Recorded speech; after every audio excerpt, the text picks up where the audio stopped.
Caião, na minha igreja vejo um controle mental doentio, de tal ponto que as pessoas, inclusive da minha família, que não tem mais opinião própria e se sentem culpados em tudo, Caio.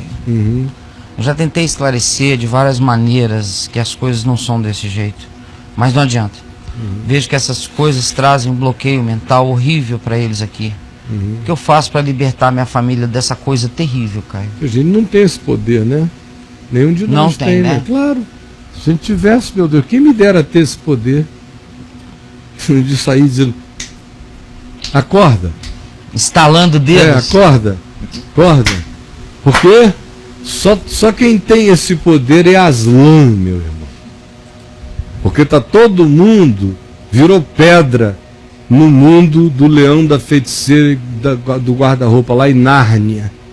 Ficaram pedrados no frio da feiticeira.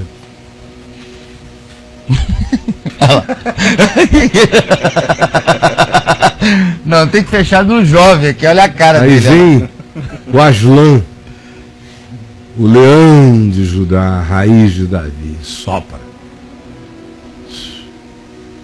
E tudo ganha vida, e tudo volta a ser. Meu querido, eles sofreram lavagem cerebral. Provavelmente 60% da população evangélica, pentecostal e neopentecostal, de um modo ou de outro, estejam sob estado de lavagem, controle cerebral contínuo. Nossa. Eu acredito que 60%, mais ou menos do que eu meço, do que eu sinto, no ambiente pentecostal e neopentecostal, estão sob tal frisamento, tal encantamento, tal controle, com variações de psicologia local do grupo em relação ao controle, mas estão sem autodeterminação, sem capacidade de pensar, sem nenhuma reflexão. Você vê às vezes pelas perguntas aqui. Eu estava ali, eu lendo um texto aqui, em Jeremias 6. Estava escrito ali, Jeremias 6, de 9 a não sei o que, no caractere. Mas durante a leitura teve gente perguntando assim, qual é o texto que ele está lendo mesmo, Braulio? É uma coisa impressionante. Se você estivesse num curso à distância, e você perguntasse ao professor com tudo escrito, qual é o livro que está lendo mesmo, o cara te dava uma bomba, dizia: tchau, você não vai passar nisso aqui, você não está conseguindo acompanhar nem um caractere que está rolando aí no vídeo. Eu ainda tenho que te dizer qual é o livro. É assim que ficou, não é uma preguiça mental, não. Foi um frisamento mental que se abateu, é congelamento, tá? Gelado, tá frisado. Entraram nessas câmeras de engelamento dos que querem ser ressuscitados séculos depois. Tá todo mundo lá, engelado, frisado. Então, é o que Jesus diz nos evangelhos: eles têm olhos, mas não veem, têm ouvidos, mas não ouvem. O Jeremias disse hoje aqui, o Senhor disse: tem os ouvidos incircuncisos. Depois que bloqueia, meu amigo, só uma catástrofe vai abrir. Você pode observar, e aqui na VTV haverá cada vez mais filmes mostrando pessoas que estiveram presas em seitas e saíram. Tem uma multidão de filmes sendo feitos aí pelas TVs a cabo sobre esse fenômeno, porque a evasão é enorme na terra inteira. Gente saindo das seitas. Você vê que a maioria delas sai por causa de uma catástrofe. Raramente é porque a lucidez bateu, o cara entendeu, não. Tem que sofrer um abuso brutal para levar um susto horrível. Tem que ser chocantemente escandalizado por algo completamente mais do que desumano, animalesco, para o cara começar a acordar. Sabe por quê? Há um mecanismo que se infiltra no processo de controle mental, na seita religiosa, na psicologia da seita, que é o seguinte: pensar gera culpa.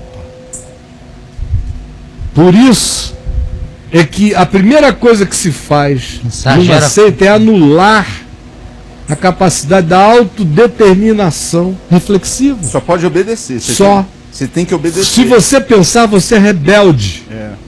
Se você perguntar, você é incrédulo. Murmurador.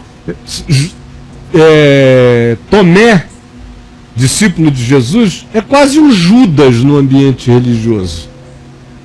Porque disse, não sabemos o caminho. Os caras que faziam as perguntas é quase um Judas no ambiente religioso. E no ambiente pentecostal é o arquétipo do incrédulo eterno, o Tomé. São Tomé, um São Tomé. O cara só fez as perguntas legais, que trouxeram as oportunidades mais factuais para nós. Sem as perguntas de Tomé, eu não teria ouvido Jesus dizer, quem sabe, eu sou o caminho, a verdade e a vida, ninguém vem ao Pai senão por mim. Quem me vê a mim, vê ao Pai. Como dizes tu, mostra-nos o Pai. Não crês que eu estou no Pai, que o Pai está em mim, as palavras que eu vos digo não as digo por mim mesmo, mas o Pai que permanece em mim faz as suas obras. Crede que eu estou no Pai, que o Pai está em mim, crede ao menos por causa das mesmas obras. Isso é graças a Tomé. Tomé é quem citou isso. Coisa mais linda, maravilhosa, mais concreta. Ou na ressurreição. Todo mundo com vergonha de perguntar, porque o Cristo ressuscitado se manifestou transtemporal. Transtemporal. Então, ele era reconhecível, mas a transtemporalidade dele fazia com que a reconhecibilidade dele ficasse vestida por uma estranheza não compreendida pelos discípulos, de modo que eles olhavam, sabiam que era o Senhor, mas ninguém tinha coragem de perguntar, és tu, Senhor? Porque era ele transcendido dele na história. Era ele para além dele. Era ele transhistórico. Já era o Deus ressurreto. Glorificado diante deles. Então, eles não têm coragem. O único cara que chega lá e ouve a história, ele se manifestou a nós e tal, mas estava todo mundo sem coragem de dizer, és tu. Aí Tomé disse, olha, desculpa, se eu não me pegar aqui, se eu não vir, por causa de conversa de vocês, eu não estou querendo, é que é sério demais para eu quero ver. Aí, 7 dias depois, estavam reunidos no mesmo lugar, Jesus se manifestou e veio logo para Tomé. Tomé, chega aí. Pega aqui, põe aqui a tua mão, pega aqui. Vê que um espírito não tem carne nem ossos, como vejo que eu tenho. Olha só, acabou com toda a possibilidade gnóstica, da filosofia gnóstica, de fazer de Jesus um ser ressurreto só espiritual. Ele chega e diz, um espírito não tem carne nem ossos, como vede que eu tenho. Ele se desespiritualiza, ele se glorifica. O que você está vendo aqui é corpo, alma, espírito. É o homem glorificado absoluto. Não é um espírito, não é uma eternidade. É uma plenitude, é o que vocês serão. Está aqui. Agora, uma gosma. Não é fantasmagórica, não. Né? Não é um ectoplasma. Não é. Agora, foi Tomé. Graças a Tomé, isso ganhou historicidade. De outra forma, teria ficado na subjetividade. E também a gente ouviu bem-aventurado aquele que não viu e creu. Agora, já falando daquele que nunca mais iria ver, porque a ressurreição nunca mais iria acontecer. Eu estava falando da gente. Sobretudo. Agora, um homem Tomé, vivendo as angústias de quem sofreu todas as tristezas, loucuras, decepções e choques daqueles 4 dias insuportáveis que culminaram com a morte de Jesus, com o suicídio de Judas, com a negação de Pedro, com o esfacelamento de todas as convicções. Será que não dá para a gente entender um cara chegar e dizer, tá legal, ele ressuscitou, mas eu quero que chegue a minha vez? Porque quando chegou a vez dele, o que ele fez? O Senhor disse, põe aqui a tua mão, pega. Ele olhou e se jogou no chão. Não diz que foi Tomé e enfiou o dedo no buraco. Não, ele se jogou no chão dizendo, Senhor meu e Deus meu. Acabou essa história. Mas nesse meio é pecado pensar. A primeira coisa que eles fazem é destruir a capacidade de refletir. A segunda coisa é uniformizar a leitura. Então, primeiro nem vale a pena ler. A ênfase nesses grupos é vem aqui me ouvir. Não é leia a palavra, não tem recomendação para você ler, entender, aprender, discernir. Não. Venha nos ouvir. Compre Bíblia porque é bom ter. Mas é só isso. Você vê em alguma reunião dessas igrejas por aí, o povo com Bíblia, lendo, pesquisando? Não tem. Eles guardam porque é uma fonte de lucro para quem vende. Pode fazer você entrar na lista do Fortune, só vendendo Bíblia. Porque dá um dinheiro miserável vender Bíblia para uma população que compra Bíblia por capa e não lê nada, só vai fazendo coleção de novas Bíblias. Então, mata o pensamento é a primeira coisa. A segunda coisa é uniformiza a leitura, a doutrinação. Só pode ler aquilo. Aquilo e se ler fora está em rebeldia, está em pecado.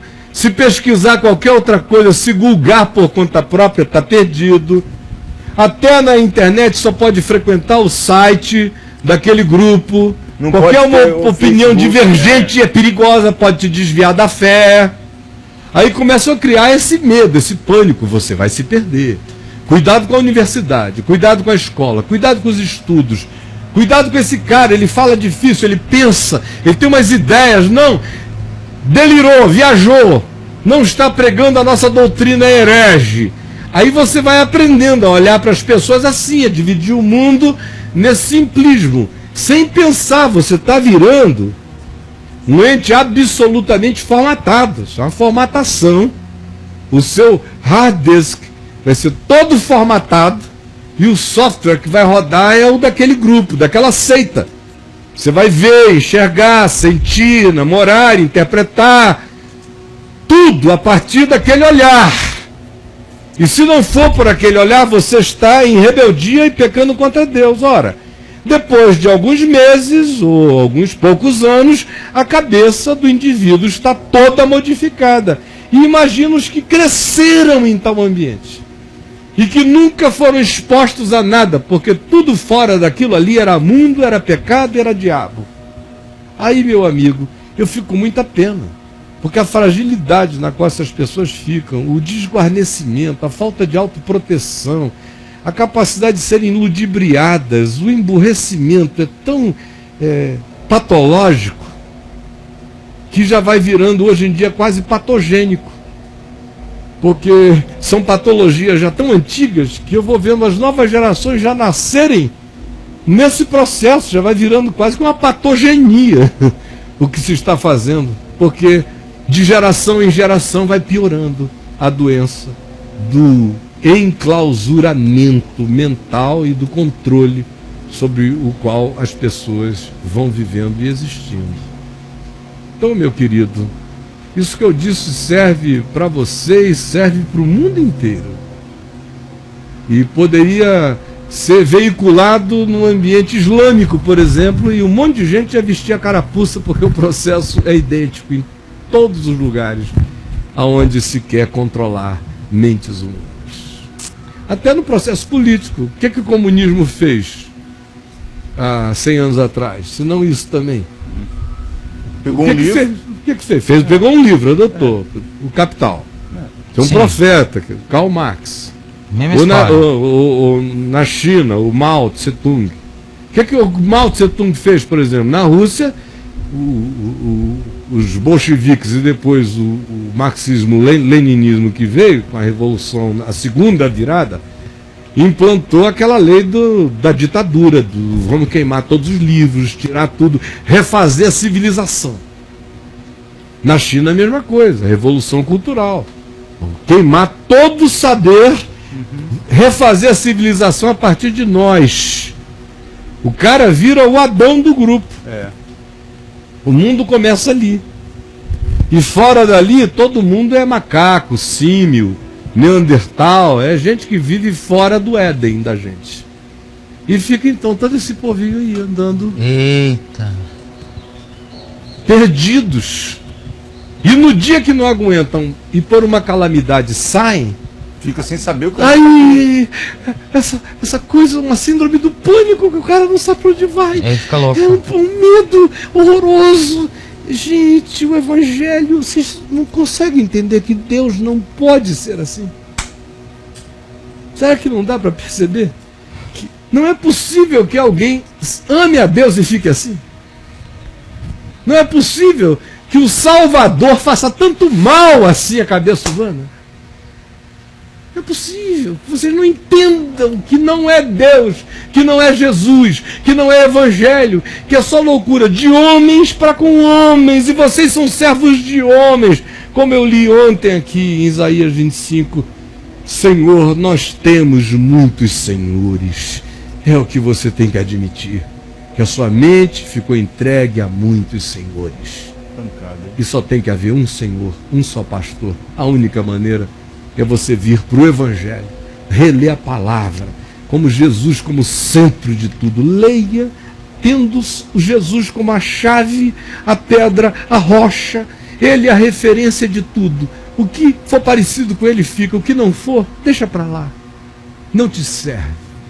Duvido que fazendo isso você não cresça com uma mente saudável, firme, forte, equilibrada, passando pelos ups e pelos downs, mas prosseguindo em equilíbrio, às vezes até com as pernas abertas, como na imagem inicial do programa de hoje, lá do Von Name, mas sabendo que na serenidade e na paz você não vai perder o seu equilíbrio em momento algum do processo.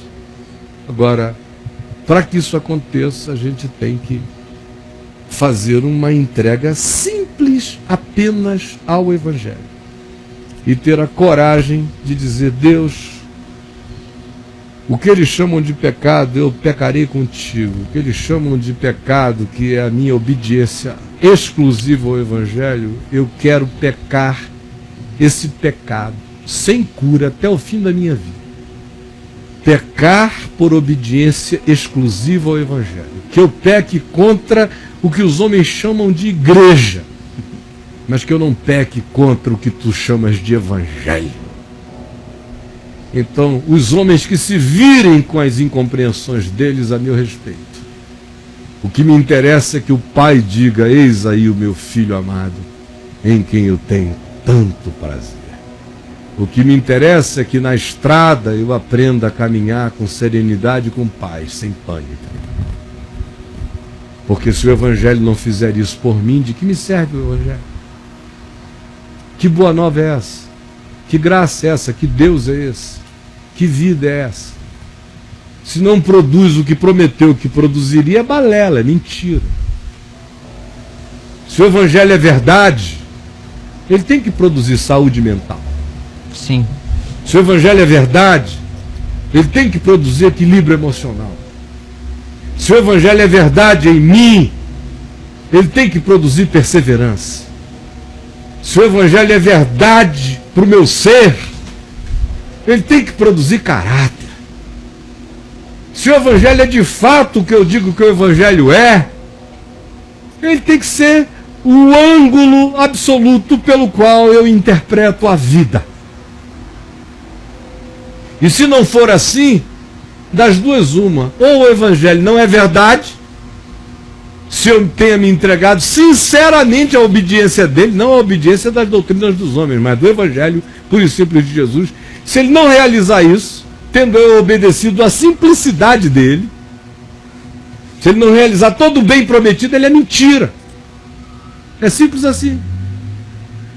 Agora, o que eu não posso é não andar, não gostar do Evangelho, como a gente leu aqui em Jeremias 6, sentir vergonha dele, gostar mesmo das minhas doutrinas, das minhas ilações, ou do que eu comprei como pacote doutrinário em algum lugar, do que eu me acostumei, da doutrina de usos e costumes, do meu povo arrogante, superior aos demais que usam fio dental, a gente vai à praia com saião, aleluia! Por isso nós somos melhores. Se o seu esquema é esse, se a sua escolha é essa, então não adianta querer pedir a paz do Evangelho, a alegria de Deus, a saúde mental, a serenidade, o equilíbrio, a estabilidade, porque nada disso que você crê produz coisa alguma boa, exceto doença mental, insegurança, nervosismo, culpa, aflição, paranoia, medo, pânico, tudo que você vive transferindo para o diabo, dizendo que é opressão maligna, quando não é opressão maligna, não, é opressão religiosa, é falta de evangelho, é porque o evangelho é só um nome na sua boca, não é essência, não é extrato, não é vida na sua existência. Por isso, ele não realiza bem nenhum e jamais realizará. De que lhe adianta esse evangelho, que não é porcaria nenhuma, que não traz boa nova nenhuma, que não gera o que prometeu? Onde está a vida abundante? Onde está a tranquilidade interior? Aonde está tudo posso naquele que me fortalece? Sei viver com muito, sei viver com pouco, sei viver com quase nada. Me alegro no Senhor, Ele é o Deus da minha salvação. Aonde é que está a oração de Abacuque? Ainda que a figueira não floresça, nem haja fruto na vide, o produto da oliveira minta, e os campos não produzam mantimentos, todavia eu me alegro no Senhor, no Deus da minha salvação. Onde está o Evangelho? Isso é Evangelho. Isso acabou. Porque não está dentro do coração da maioria de nós. Por quê? Porque a gente não gosta da palavra. Não gosta. Caio, você já discerniu alguém que possa ter pensado que você estava num momento de fraqueza e você percebeu que o cara estava querendo te trazer para ser tipo um troféu, algo de uso para apresentar? Muita gente. Eu curei o Caio, eu salvei o Caio. Eu trouxe... Muita gente. Você percebeu isso? A vida inteira. Se não naqueles tempos em que as pessoas me viam quase como um ente mineral e não como um ser humano, acontecia de outro modo. O pessoal queria encostar os milhões para ter a carona, para fazer o morcegamento de upgrade de reputações. Andar do meu lado dava upgrade para todo mundo. Tinha gente que chegava assim, confessando, dizendo, deixa eu ficar ao teu lado porque eu preciso do teu prestígio. Já cheguei a ouvir isso várias vezes. Ou, às vezes o senador ou o governador queria ser sincero, ele sabia que eu não gostava de frescura. Eu já encontrei um cara dizendo, desculpa, tem gente que não diz não, mas deixa eu lhe falar com toda clareza. Posso sair daqui desse lugar ao seu lado porque eu preciso do seu prestígio? Olha só. Então naquele tempo tinha gente assim. Eu me desviava para cá, para lá, para acolá, dava meu jeito, você não vê ninguém aí me utilizando, nunca viu naquele período todo. Depois de 98, aí veio o batalhão dos salvadores querendo me ter como troféu. Eu restaurei o Caio. O Caio se confessou para mim, me autorizou a ser o representante dele. Quantos vieram me oferecer para serem os meus mediadores junto às lideranças evangélicas? Cobertura. Mas tantos. Olha, não teve um que tenha vindo e não tenha apanhado. Achava que você estava fraco e levou cacete, né? Entraram no pau. Digo, vocês estão pensando que o quê? Que vocês estão falando com um moleque? A minha relação é com Deus. É coisa séria. As molecagens de vocês eu os conheço. Vocês são os moleques. Eu tratei vocês esses anos todos com condescendência. Na minha terra, na casa do meu pai, vocês não são chamados homens. Estão fora daqui, moleque. Porque você está na presença de um ser humano que tem Senhor sobre ele. Então a palhaçada eu resolvo fácil. Tanto é, já faz tempo que ninguém tem. Tempo. Tentaram assim, 98, 99, até 2001 ainda apareceram alguns... Pessoalzinho.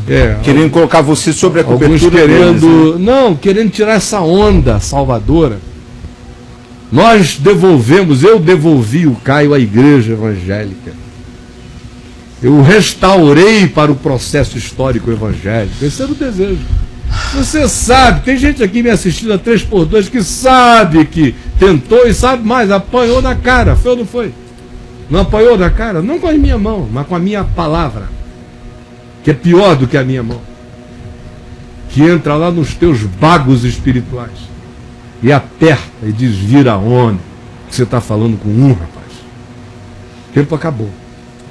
Faltam 8 segundos para terminar. Esse programa vai repetir no canal 2 em seguida. Se foi bom para alguém, espero que tenha sido, você assista ou compartilhe ou convide outras pessoas. No canal 2 repete agora 1h30, no canal 1 repete às 4 horas da tarde. Vão em paz. Eu vou aproveitar o feriado, o resto dele. Vai, Caio. Vou pular ali na água gelada. Aproveite mesmo, você merece tudo de bom nessa vida. Água gelada. Uma rápida, Caio. Sim. Eu tinha tudo isso, essas coisas de pânico, medo, eu tinha tudo de igreja, de doutrinas de homem. Mas quando comecei a ler seu site, pouco a pouco eu fui perdendo medo. Amém. Amém, Caio. graças a Deus. Eu adoro quando escreve isso, brother. Amém. Comecei a ver verdade, ver detalhe de vida em cada rosa, em cada brisa, até nas Amém. coisas duras da vida. Amém. Tudo isso chegou ao final, quando eu te conheci lá na viagem de Israel. Que beleza. Aí eu vi que você vivia o Evangelho. Amém. Eu sou muito grato por tudo isso, amigo. Ele Amém. não disse quem é ele? É o Wellington. O Wellington. O Lá na Espanha, Wellington. nosso O meu amigo. meu amigo. Exatamente. O musician. Ele E mesmo. você tá, e ele na viagem. Ele é demais. Ele foi a alegria, uma das alegrias da viagem. Ele é demais. Olha, eu nunca vou esquecer o El. A gente ali No hotel tocando piano. em Tessalônica. Ele no piano e depois a Cláudia. A Cláudia no piano e tal. Mas o que eu não vou esquecer foi do El, quando acabou a sessão de piano, que veio a dança do ventre. Não teve uma dança do Sim, ventre lá sim. depois do jantar que eu olhei, tava o El com a dançarina do ventre. Ah, eu lembro. E o El rodopiando. Ele pagou a dança do vento lá. O El, meu querido El, foi um dos momentos áureos daquela viagem. Foi lindo. E olha, uma prova de libertação. Porque o El tá vindo da igreja adventista, meu amigo. Nossa, dançar com a dançarina. Onde da comida tudo mais, a dieta tá posta.